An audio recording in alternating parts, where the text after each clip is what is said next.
प्रधानमंत्री मोदी की मौजूदगी इस समय रशिया के कजान में है। ब्रिक्स शिखर सम्मेलन में हिस्सा लेने के लिए प्रधानमंत्री इस समय पहुंच चुके हैं और भारतीय समुदाय के लोगों से यहां पर उनकी मुलाकात हो रही है।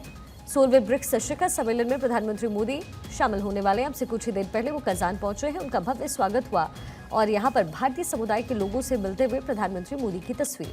कई सारे मुद्दे हैं जिस पर चर्चा शिखर सम्मेलन में होती रही है, ब्रिक्स समिट में होती रही है और 2009 में इसका गठन किया गया और तब से लेकर के अब तक ब्राजील, रशिया, भारत, चीन और दक्षिण अफ्रीका इस वार्षिक सम्मेलन का प्रतिनिधित्व करता रहा है। वैश्विक स्तर पर कैसे विकास हो, इसको लेकर के यहाँ चर्चा होती रही है। आर्थिक, राजनीतिक, सांस्कृतिक मुद्दों पर हमेशा चर्चा होती रही। उद्देश्य वैश्विक स्तर पर विकासशील देशों की भूमिका को और मजबूत करना है। और ये 3 तस्वीरें जब प्रधानमंत्री मोदी रशिया के कजान पहुंचे, प्रधानमंत्री मोदी का यहां पर स्वागत हुआ और इसके साथ ही लोगों से मुलाकात करते हुए प्रधानमंत्री मोदी की तस्वीर। अब से कुछ ही देर बाद पुतिन के साथ यानी दोपहर 3:30 बजे पुतिन के साथ प्रधानमंत्री मोदी की द्विपक्षीय बैठक होगी। शी जिनपिंग से भी मुलाकात होने की संभावना है। हालांकि एमई की तरफ से अभी इसको लेकर के कॉन्फर्मेशन नहीं है, लेकिन भारत और रशिया के बीच कई मुद्दों पर बातचीत होगी। व्यापारिक संबंध रशिया के साथ भारत के बेहद मजबूत रहे हैं और प्रधानमंत्री मोदी की दोस्ती पुतिन से रही है। ऐसे में जब युद्ध की स्थिति बनी थी तो फिर प्रधानमंत्री मोदी ने एक मीडिएटर की भूमिका वहां पर प्रबल तौर पर निभाई और इसलिए प्रधानमंत्री मोदी को कहा जाता है कि वो युद्ध को रोक सकते हैं, क्योंकि अब तक उनकी भागीदारी इसमें बहुत रही है। रशिया के दौरे पर प्रधानमंत्री मोदी है, 2 दिवसीय उनकी ये यात्रा है। ब्रिक्स शिखर सम्मेलन का हिस्सा बनने के लिए प्रधानमंत्री मोदी इस समय रशिया के कजान पहुंच चुके हैं। तस्वीरें वहीं से आपको हम दिखा रहे हैं। ये सीधी तस्वीरें हैं जो रशिया के कजान से मिल रही है। दोपहर 3:30 बजे पुतिन से प्रधानमंत्री मोदी की मुलाकात होगी और अहम मुद्दों पर चर्चा होने वाली है। व्यापारिक संबंधों में प्रगाढ़ता कैसे आए, मजबूती कैसे आए, इस पर भी प्रधानमंत्री मोदी का फोकस और पुतिन का रहने वाला है। द्विपक्षीय वार्ता का दूसरा दौर, ये जो टाइम टू टाइम है वो भी हम आपको दिखा रहे हैं, मिनट टू मिनट हम आपको दिखा रहे हैं। ब्रिक्स नेताओं का स्वागत किया जाएगा। ये मिनट टू मिनट है पूरे ब्रिक्स कार्यक्रम का, लेकिन उससे पहले कजान से जो तस्वीर इस समय मिल रही है वो भारत के बढ़ते कद को दर्शाती है।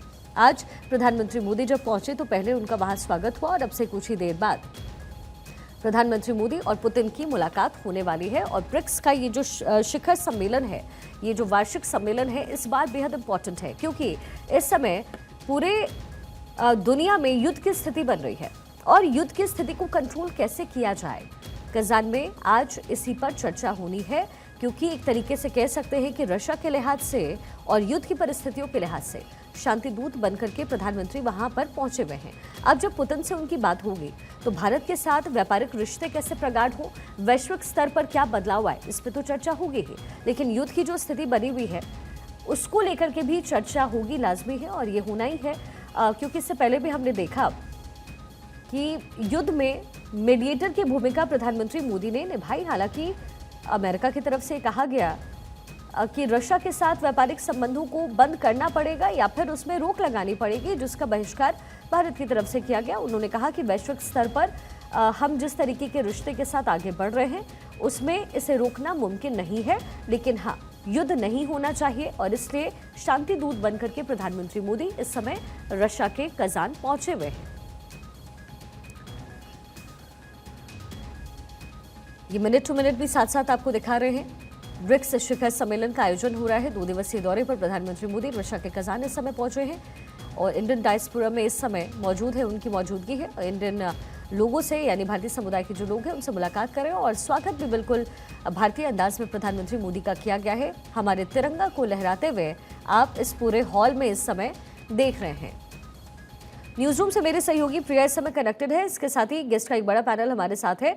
मोहम्मद अमीन, पूर्व राजनयिक, इस समय हमारे साथ। जेके त्रिपाठी, पूर्व राजनयिक, हमारे साथ। विनोद दत्ता साहब, डिफेंस एक्सपर्ट, भी हमारे साथ इस समय मौजूद है। सबसे पहले प्रिया आपसे जरा क्विकली अपडेट ले लें। इस समय वहां जो तस्वीरें मिल रही हैं, जाहिर है प्रधानमंत्री मोदी की भूमिका जो रही है उसी भूमिका के साथ इस समय वो पहुंचे हुए हैं। बिल्कुल शिखा, और ऐसी तस्वीरें पूरी दुनिया ने देखी है। आप भी इससे वाकिफ़ हैं कि प्रधानमंत्री कभी भी विदेशी ज़मीन पर जाते हैं तो वहाँ पर जो इंडियन डायस्पोरा है उनमें गजब का उत्साह देखने को मिलता है। घंटों से लोग वहाँ पर मौजूद रहते हैं प्रधानमंत्री की एक झलक पाने के लिए।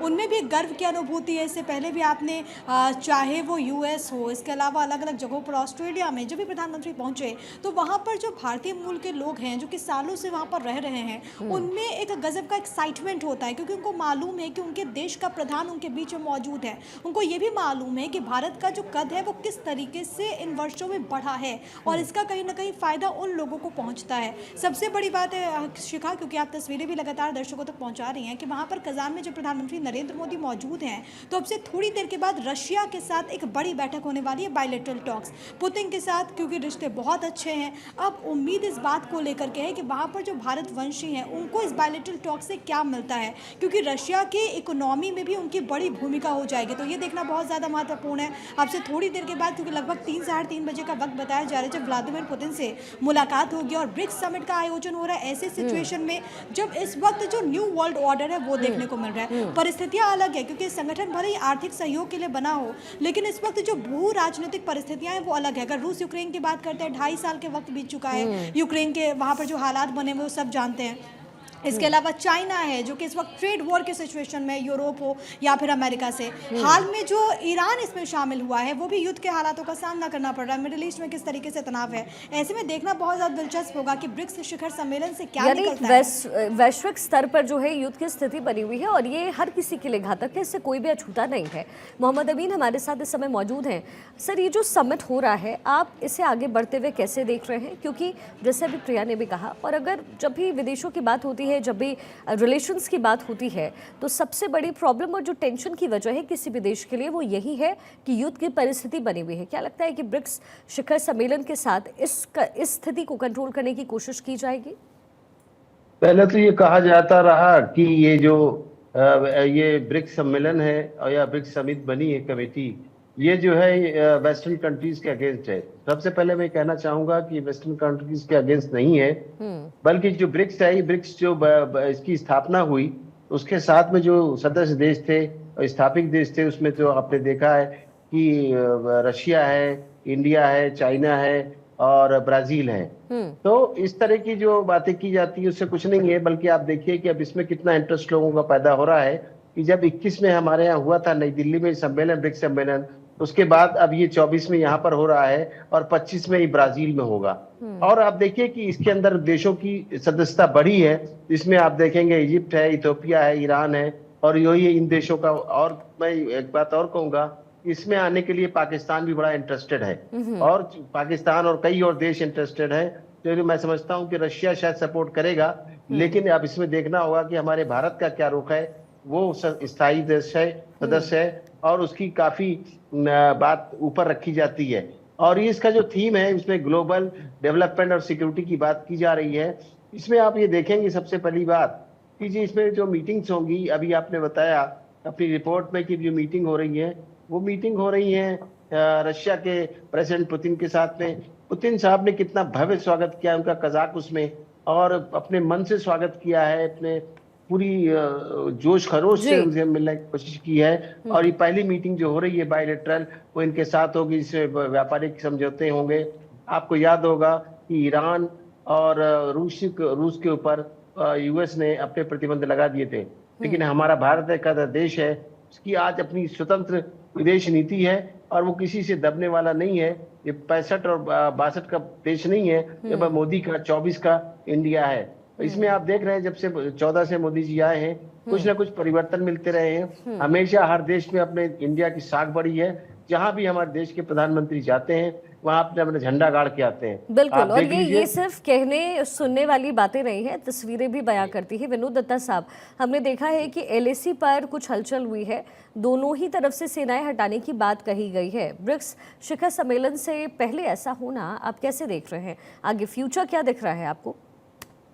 देखिए, ये बड़ी अच्छी पहल हुई है दोनों देशों में, और भारत की मैं ये कहता हूं कि इसमें कूटनीति की विजय है।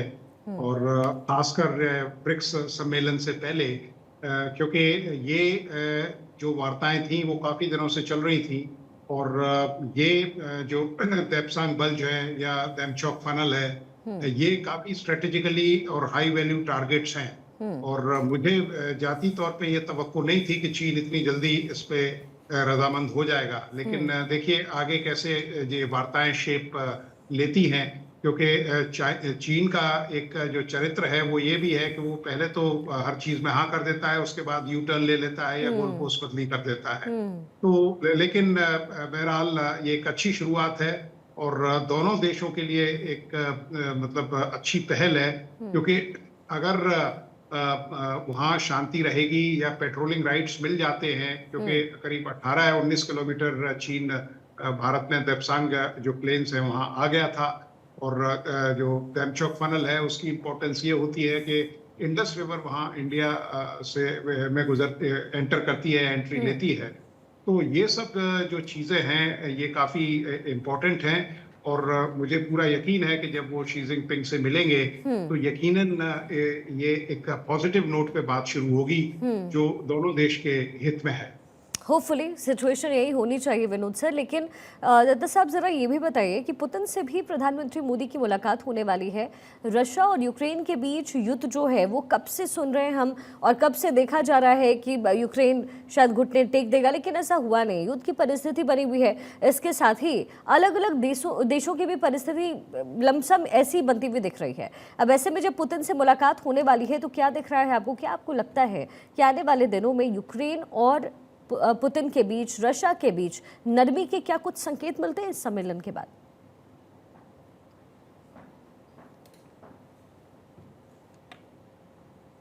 विनोद सर, या थोड़ा सा रिपीट कर लेंगे, थोड़ी आवाज कट गई। मेरा सवाल ये था कि रशिया और यूक्रेन के बीच युद्ध की जो स्थिति है वो अभी भी बनी हुई है। क्या ब्रिक्स शिखर सम्मेलन के बाद इसमें कुछ सॉल्वेंस आपको नजर आता है?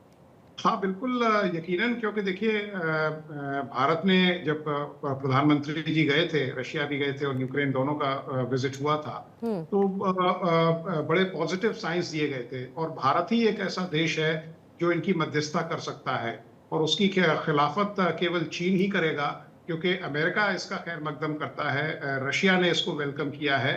तो मुझे पूरा यकीन है, क्योंकि ये वॉर इतना खिंच चुका है, तीसरे साल में एंटर हो चुका है, तो भारत एक ऐसा पक्ष रखेगा जहां दोनों जो ताकतें हैं उनको नेगोशिएटिंग टेबल पे लाया जा सकता है।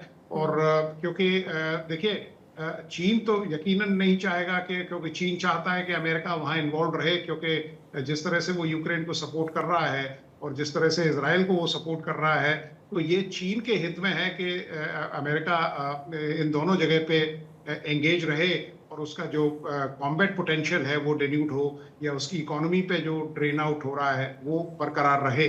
तो यकीनन भारत इसमें, और कई देशों ने इस बात का जिक्र भी किया है और अपने व्यूज भी प्रकट किए हैं कि भारत की जो लीडरशिप है वो यकीनन इस युद्ध को एक कंक्लूसिव एंड पे ले जाने में दोनों ताकतों को नेगोशिएटिंग टेबल पे ला सकती है। जी मोहम्मद अमीन जी, डॉलर्स पर डिपेंडेंसी कम हो ये कोशिश बहुत पहले से हो रही है और कह सकते हैं कि भारत की तरफ से इसको लेकर के इनिशिएटिव लिया गया है।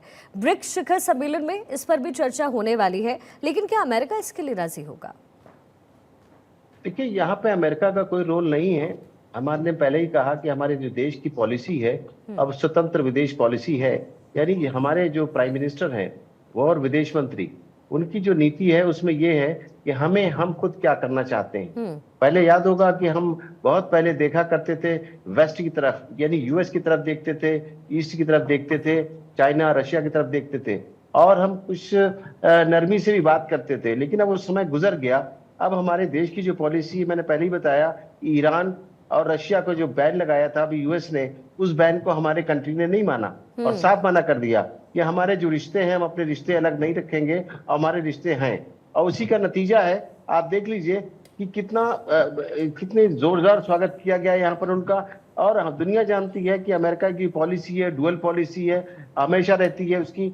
लेकिन इस मामले में जो अभी कह रहे थे हमारे डिफेंस एक्सपर्ट कि चाइना उसमें करेगा, लेकिन नहीं, देखिए ब्रिक्स सम्मेलन में यही चीजें तो डिस्कस की जाएंगी। जो इसमें सबसे पहले मुद्दा भी है डेवलपमेंट के साथ सिक्योरिटी की, शांति की बात की जाएगी। तो बात सही है, उसका कोई ज्यादा रोल इस मामले में नहीं आएगा, क्योंकि ज्यादा कंट्रीज जो हैं, जो सदस्य देश कहेंगे और जो उनका कजाक का डिक्लेरेशन साइन होगा, उसमें बात देखने को मिलेगी। और इस मीटिंग में बहुत सी नतीजों पर पहुंचने की बात की जा रही है, इनमें निर्णय लिए जाएंगे। इसमें देख लीजिए, हो सकता है कि हमारे प्राइम मिनिस्टर अपने इकोनॉमी के हिसाब से अपने यूपीआई, जैसे गल्फ में इशू किया था, हो सकता है रुपए को, यूपीआई को भी जिस तरह से डॉलर और पाउंड्स और यूरो हैं, उस तरह इन्होंने, हमारे प्राइम मिनिस्टर ने शुरुआत की है रूपी की, यूपीआई की। तो यूपीआई को हो सकता है इंट्रोड्यूस किया जाए विद इन दिस कंट्रीज, हो ही सकता है इसमें ब्रिक्स सम्मेलन में। और आप देखिएगा इसमें बात होगी इकोनॉमिक की, उसके बाद इन्वायरमेंट की बात होगी, और बायलैटरल होंगी कुछ मीटिंग्स, और मल्टीलेटरल भी होंगी। और सबसे बड़ी बात ये है सर कि ब्रिक्स के एक्सपेंशन की चर्चाएं हो रही है, यूएई को, इजिप्ट को इसमें जोड़ने की भी बात हो रही है, क्योंकि जितना ज़्यादा ये जो संख्या बल बढ़ेगा और ये डबल अगर होता है तो जाहिर है इसका फ़ायदा देशव्यापी लोगों को, कंट्रीज़ को भी मिलेगा, पूरे विश्व को मिलेगा, और शायद युद्ध की परिस्थितियाँ जो चौतरफा इस समय बनी हुई है उस पर भी कंट्रोल हो सके। देखिए ना, दुनिया का 45% जो आबादी है अभी ब्रिक्स के साथ जुड़ गई है। अगर सऊदी अरब है, और पाकिस्तान भी जुड़ना चाहता है, और भी कंट्रीज इसमें जुड़ना चाहते हैं, इसके अलावा जो आप बता रही हैं कि इथियोपिया और इजिप्ट और ईरान और यूएई के अलावा सऊदी ने भी अब पेशकश की है कि हम जुड़ना चाहते हैं, पाकिस्तान अलग आना चाहता है। लेकिन अब क्या हमारा भारत का रुख रहता है कि पाकिस्तान की एंट्री हो पाती है, नहीं हो पाती, क्योंकि उसने रशिया के थ्रू अपना जोर लगाया इस ब्रिक्स में शामिल होने के लिए। मैं समझता हूँ कि जो हमारे देश के प्राइम मिनिस्टर हैं, उनकी जो एक साख है, जैसे जाने से पहले भी उन्होंने इस बात को कहा कि अगर हमारा इंडिया इनिशिएटिव लेगा तो ये यूक्रेन और रशिया का युद्ध जो है रुक सकता है, टेबल पे बात आ सकती है। इसी तरह आप देखिए ईरान भी इसमें शामिल है, ईरान है, उसके साथ में आप देखिए इजराइल और महमूद अब्बास की बात करते हैं, फिलिस्तीन की। तो ये चीजें बहुत डिस्कस होने वाली हैं, और जाहिर है इसका परिणाम भी दिखेगा। ब्रिगेडियर दत्ता, एक आखिरी सवाल आपसे, बड़ा संक्षिप्त में उत्तर दीजिएगा। G20 G7 को कनेक्ट करने की ब्रिक्स से कोशिश हो रही है, क्या आपको इसका फायदा दिखता है? क्या आपको लगता है कि ये संभव हो भी पाएगा? देखिए, अगर ये देश आते हैं, खासकर ईरान और जो कुछ गल्फ कंट्रीज हैं, तो इसके they will be more echeloned towards China. तो भारत का थोड़ा सा उसको एक एज नहीं मिल पाएगा। लेकिन भारत का जिस तरह से कद बढ़ रहा है, जिस तरह से हमारा स्टेटस है, भारत किसी भी सिचुएशन से डील करने में सक्षम है, तो भारत पे कोई ज्यादा इतना असर पड़ने वाला इसका नहीं है। चलिए ठीक है सर, बहुत बहुत शुक्रिया आपका हमारे साथ कनेक्ट होने के लिए। तो ब्रिक्स शिखर सम्मेलन पर लगातार हमारी नजर बनी हुई है।